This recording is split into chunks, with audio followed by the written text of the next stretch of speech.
Sainte-Croix est une île des Petites Antilles qui appartient aux États-Unis d'Amérique.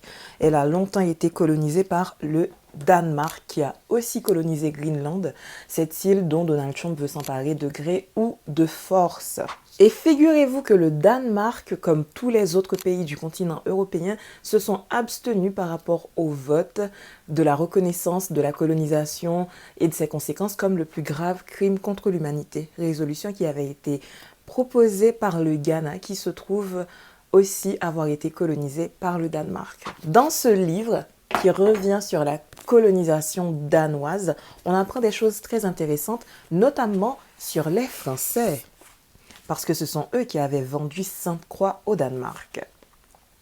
Un Anglais pouvait conclure un marché en 1 heure, tandis qu'un Français passait beaucoup de temps dans les préliminaires. Après les premiers compliments, il demandait que fût envoyé un canot à bord pour aller chercher les bouteilles de champagne et de vin de Bourgogne.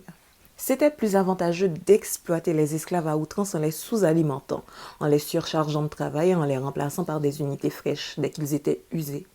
L'historien Jens Viebach a évalué le résultat de cette politique.